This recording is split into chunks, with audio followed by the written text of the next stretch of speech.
শুনেন নিয়মন 26 সালে দিতে হবে সুষ্ঠু নির্বাচন।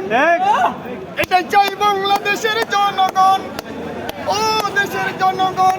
শুনেন নিয়মন দেখলাম আইয়ুবের শাসন, বঙ্গবন্ধুর ভাষণ, যে কেটেছে খাল এরশাদ নানার নানান তাল, ফখরুদ্দিন মঈনুদ্দিন শকশালার এই ঘোড়ার ডিম দেখা শেষ, হিসাব নিকাশ করে দেখি সামনে টুপিওয়ালার বাংলাদেশ।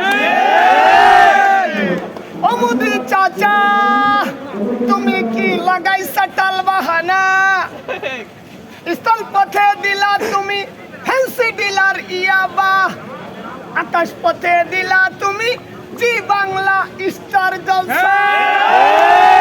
আর জাকির নায়েক কি অপরাধ করলো তাকে দিলা তুমি মালয়েশিয়া পাঠাইয়া।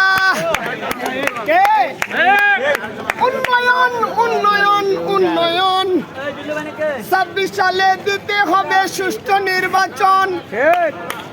এটাই চাই বাংলাদেশের জনগণ ও দেশের জনগণ ও দেশের ভাই বোন। একটি ভোট চাই, দেশের সম্পদ করব রক্ষা কোথা দিয়ে যায়। নাম আমার হবিবর আলী, না ইনসাফ কায়েম করি, ভোটে যদি করি পাস করব না তোদের সর্বনাশ। হাতেও দিব না হারিকেন, পিছনেও দিব না বাস। খাবো না রাস্তা, খাবো না ফুটি, খাবো না বাজেট, যাবো না লন্ডন, যাবো না দিল্লি, থাকবো না কানাডায়। ওদের সাথে মিলেমিশে কাজ করতে মন চায়।